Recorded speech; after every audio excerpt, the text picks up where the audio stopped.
need to be a prophet. Sometimes my wife thinks I am a prophet. I told them this was going to be the hardest game they played all year, and it turned out to be that. I thought our mindset was capable of handling that, and through the ebb and flow of the football game, it showed up.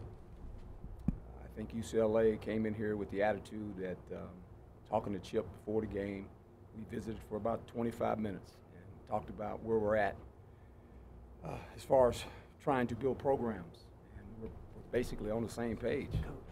We've been fortunate enough to win some tight games and of that nature, but going into this, I never felt good about this game. I just knew it was going to come down to this. I just knew it was going to be a one-score game. I don't know, maybe I've been around football too long. I kept warning the players that's the kind of game it's going to be, and lo and behold, it showed up. To their credit, the peaks and valleys of the game, they withstood it, and they kept their poise. Can't say enough about the offense, what they were able to do, putting points on the board when we needed them. The defense made some critical stops, and then at the end, it was the fans. All of a sudden, we had a 12th person in the stadium. It was the fans. I mean, they got 2 penalties for 22 seconds running off the clock. Couldn't ask for anything more than that. I mean, they were leaving after we scored the last touchdown. I'm going, don't leave so fast. And, and obviously they scored and got it within position where they were going to make an attempt to try to either tie it up or win. The fans were terrific, making all that noise. And at the end, we found a way to win another game, which is important. So I'm happy for the coaches, for the players, for all the administrators. These guys got themselves eligible for a bowl. That's always important, I think, especially for coaches, because you get to practice. And we need a lot of practice. We're trying to develop young players, and some of them had to play today. Their eyes were really big, too, on defense. And that's expected. They played more snaps than they could imagine. It's easy to say I want to play when you're up by 3 scores. And all of a sudden it comes a tight game, you got to play good. And so we're learning a lot about ourselves today. And we've got 2 games left, now we've got to go on the road. So after this, I'll walk out of here and see my family, and I'll start on Oregon tonight. Michelle Gardner, Arizona Republic.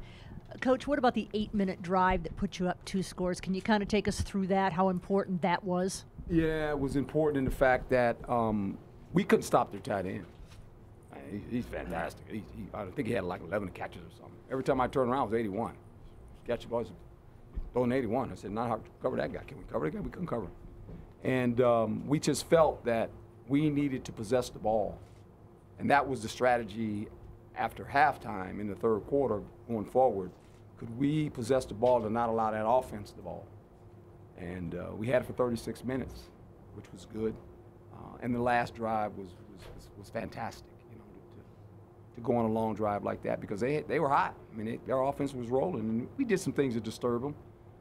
But for the most part, they had it going. We struggled covering their tight end. Coach, you've spoken all year about this team having a next man up mentality. Can you speak to how the younger players with today so many injuries, the ejection with Merlin, how you saw the resiliency in your team today? Well, they had to play, and the one thing we've taught them around here is when you go in, and I've told players this ever since I've been a coach, you're a starter, and play like a starter. And now Danny did a nice job of trying to minimize some things as far as his coverage and what we were doing with some players. So we had to cut back on some calls, to make it easy for them so they could line up. But I think they learned something today, and I think that's what happens for us. Every time you put a young player in the game, they're going to benefit down the road. This is a process. And so the more they play in a game, a live football game where it really counts and it really matters with the scores like this, it's a one-score game, they have to learn how to be comfortable in uncomfortable moments. That's what good teams understand. When it gets uncomfortable, you're very comfortable. That's just kind of my personality. I deal with it pretty good. I really do, because that's my mindset. It's always been my mindset as a player and a coach. You want your team to be uncomfortable, and when it hits them, they're very comfortable. They don't panic. I don't like guys that panic. People that panic, just stay calm. A lot of football left, and we'll manage the clock. We'll do some things to make sure we're in the game, and then you have to make the plays to make sure we win a game like this. And they did. The players did, to their credit. Coach, talked a little bit about making up for the first half and the second half. So do you think that was intensified or even pushed forward because it was the senior game and, everyone was very emotional? Yeah, it was important that these seniors left that field with a win. We talked about it all week, that this would be the last time they ever play in this stadium this year. And that was on everyone's mind. There was a lot of things going on now before this game. Seniors, and I talked to the parents before. At 10 o'clock this morning, I visited with all the parents and told them how much these kids have meant to this university. You got Service Appreciation Day. It's a lot of stuff, and when you're a senior, your eyes are all watered up, and I get it. I'm like, hey, this is your day, man. It's tough. It's tough on everybody. It's tough on me, hugging those guys, in the tunnel. So it's just we got through it, and we won another game. How about that? So we're good. Coach Tressa Tedrick, Channel 12, congratulations. Thank you. Piggybacking off of Benjamin, is that your ideal situation, having a back who could just run out the clock and make things easier for you? And just comment on his performance today. Yeah, I've been fortunate in my lifetime. My high school football coach came to this game with his wife from Monterey, California, and that's the man that taught me football. And we ran the ball in high school. We were a running football team. And I learned a lot from that man about the toughness of what it took to run a football at a certain area where you made a yard and everybody said, well, that's not pretty, I can throw a pass. I lost one football game in 3 years with that man. He's a fabulous coach, fabulous man. And when I go up here in my office, he'll be sitting up there. And I know what he's going to tell me. You ran the ball. So we ran the ball, Coach. We ran the ball. Because that's what he believed in. And I learned it from him. And when I got to pro football, I was fortunate to have Curtis Martin, who led the league in rushing one year, and Larry Johnson, who led the league in rushing one year. Not saying I don't want to pass the ball, but I think to be tough in moments like this, when you can run the football, it says something about who you are, And I like the way we run it. I didn't know this number. We ran it 59 times. We ran the ball 59 times. We only threw it 24, and it's amazing. I know in this world everyone wants to see high scores and they want to see the ball thrown all over the yard, but I think if you run the ball with consistency, you got a chance to have yourself a pretty good football team.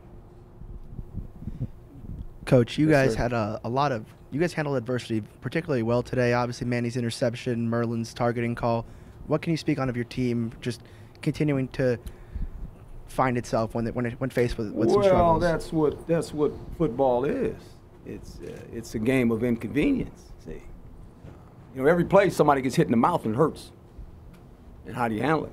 And when things of that nature happen, anytime Manny throws an interception, I go over and hug him and say, "Man, you're okay." I look in his eyes, "Are you okay?" He said, "Yeah, Coach, I'm good." I said, "Don't worry about it. We'll just keep playing. That play's done. It's over. You never get it back in your life. It's gone. Just keep playing. We're gonna be fine." And he made some plays, and Merlin gets kicked out, and that's a shame. I think we have 3 guys ejected so far this season.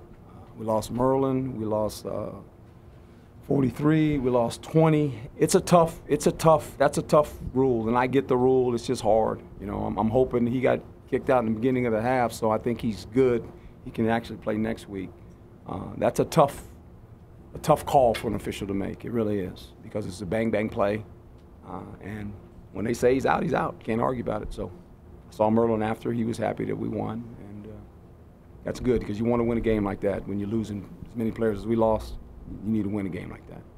Coach, UCLA started the game converting 5 of its 6 first third downs of the game, and it ended only converting 2 of 8. What did the defense do to step up and stop the Bruins on third down? Got them in some bad downs on first down, made some negative plays. And, Chip's an excellent play caller. He attacks your defense. And when he gets it going, they repeat plays. And they go really fast. So before you can adjust, that play's off already. So I thought Danny and those guys did a nice job when he got on the sideline to getting the board out and say, this is what they're going to do. We're going to adjust this way. But anytime you can get an offense behind the chains, then that's a plus for the defense. Early, they were in rhythm, and they made first downs. That didn't surprise me. When they drove the ball, I get it. They're going to drive the ball. I've watched too much tape on them to say they're not. And so then it's a matter of how do we adjust. We adjusted for the most part. We stopped them from running, and then it was just a matter of getting after the quarterback, which we did. We made some plays there, but the tight end was the one. He was the one that I was concerned with the whole game, because every time I turn around, he's catching the ball. And I was like, man, we tried a bunch of different coverages. We had linebackers covering him, safeties covering him, corners covering him. He's probably open right now. I mean, he just can't cover the guy. You know, it's just one of those days, and it was our offense had to take the ball and possess the ball for long periods of time to make sure we could get a 2-score lead. So then we felt more comfortable, right? That was kind of the strategy of the whole deal when we saw what was happening. Coach, Tyler Johnson has been a catalyst the last few Yes. weeks. He had 2 big plays today. How would you just assess his development throughout the season and becoming a big part of the defense? Well, when you think about Tyler Johnson, didn't play a lot last year, and Antonio Pierce has done a nice job with him of really fitting him in our offense. He's a talented player. He is. He's got a lot of talent, but he's like a freshman playing because he's never played at this level. He was a good high school player, but he never played at this level. And I think when you look at him and Merlin and Butler and Rashari and Lole and Cam Phillips had to play today. There's just a bunch of them that are going in there playing. I think it's going to serve us well down the road. So he's been a big factor. He's a powerful man. But be quite honest, we had him covering the tight end a couple times. So, I mean, Tyler, this is the new defense. You cover the tight end. And I'm over there coaching him up and say, get inside the guy and just don't let him get inside and just run down the field. He said, Coach, which way do I turn? I said, turn to him. When he looks for the ball, turn to him. And he covered him a couple times, so he's a big-time athlete. Coach, the obligatory moving forward now, Oregon, U of A, and Tucson. What are the biggest adjustments and things you'll have to focus on with this team heading into these next 2 games? Going on the road again. 2 road games, but the first one's first. It's Oregon. And I've never, last time I was up there was, I shouldn't say I'd never been there. I was up there because Ahmad Rashad was playing for him when I went up there. That was a long time ago. His name was, Bobby Moore then, number 28. I remember like it was yesterday. And, they had a pretty good team back those days. But it looks like a fabulous place to play in. I mean, it really does. It's what I see on television, and they have a good fan base. They'll be excited about playing us. And can we go on the road and win 2 road games? We haven't won 2 yet. Won 1. So now we got to go on the road. And look, every game for us, to me, is a new experience for me as their head coach. And we're learning a lot about these guys. As I said, this was going to be their hardest game. And I said it last week. I told the coaches, I told the players, this is going to be your hardest game you have to play. And you just sense it, you can feel it. I didn't sleep all last week because I just knew it. This is going to be a tough game, and it ended up being that.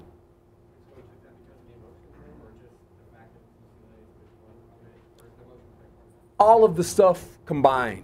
You win 2 games in a row. You beat USC on the road. You come and beat the 15th ranked team in the country at home. How do they handle all that?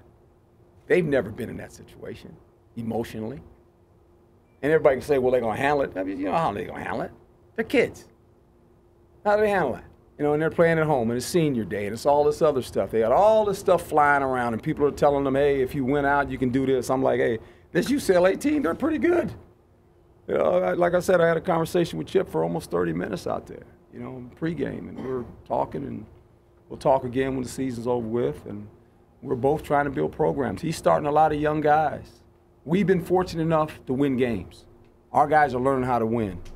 That's going to be a good football team. A couple years from now, all those young guys playing, they're going to be really good now. We're going to be battling those guys for a long time, and hopefully we got a bunch of young recruits here. Hopefully we can get some of those guys so we can upgrade our roster as well, and it's going to be a lot of fun next couple years. Thank you. Mm-hmm.